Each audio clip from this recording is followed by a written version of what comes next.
Finding inspiration in Paripi Komei was a pleasant experience this season. As a content creator, it motivated me with its message of being yourself as an artist, to not sell out and to conform to the corporate world's way of doing things.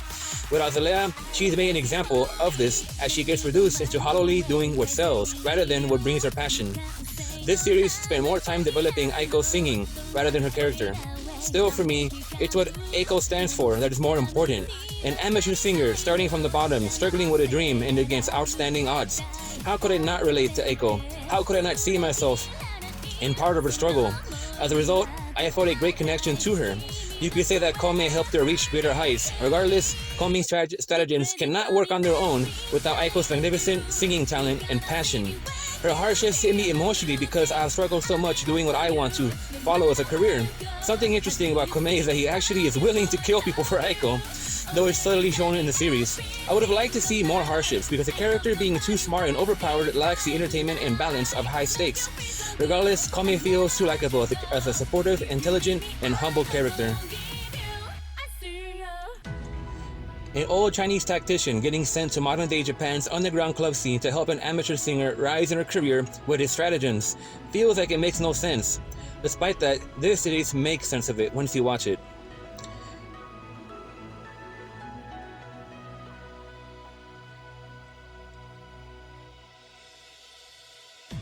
Azalea represents the death of the artist. She recognizes that she is not happy being successful in her band because they can't do what they want to do. They have to follow a formula in corporate process that leaves her feeling as she has lost herself to all this. She has to do it because they need the money to be successful. Much like many of us, we do whatever we have to do, even if it isn't something good, because we want to survive. It's a type of selling out that too many give themselves up for. If someone wants to really live and live for the people, they have to sacrifice, take risks, and dare to be themselves. That's something too many are scared to do. When you try to act sane in an insane society, that society will look upon you as if you are insane. Don't compromise because not everyone can understand. Keep pushing and be inventive. To me, Azalea is what I don't want to become. I don't want to destroy my own ideas and creativity to become successful. I see this reflected on those that do what I do. Even people that I respected have stooped down to pandering and catering to their audiences. I am fine where I am. I appreciate the little audience I have because even if I sold out and made several thousand more subscribers, the audience I have now is what matters more to me. I've gotten to know many of them. Some have, in a sense, adopted me and taken me in.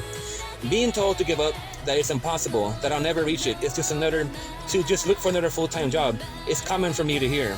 These individuals haven't realized that it isn't just about the money. Watching an anime, learning about its story, lessons and characters, rewatching and realizing what I missed, to listening to the soundtracks. Putting these videos together and trying to express how I see the series in my head is fun to do. Getting feedback that some can appreciate what I have to say, and seeing those that follow me watch my favorites and then seeing them become their own favorites. To me, that is motivation. Existing like this makes up for the bad times and makes it worth living. Now I have to criticize. Nothing is perfect, and neither are your favorites. To take such an interesting premise and then almost nearly abandon it to focus on Kabe's arc, that wasn't so interesting and dragged this series down. Kabe could not make up with his own content what Komei and Aiko's dynamic and struggle was bringing to the table. It hurts him more that his rap didn't feel very appealing to me, and that the production of the series dipped during these weaker episodes in the middle of the series. Aiko's friendship arc also suffered from lower production values.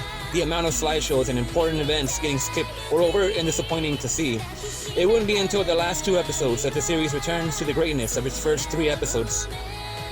Despite its problems as a series, Paripi Komei greatly encouraged me to keep following my own dreams and to never stoop so low as to be fake to try to make it. Thank you for listening.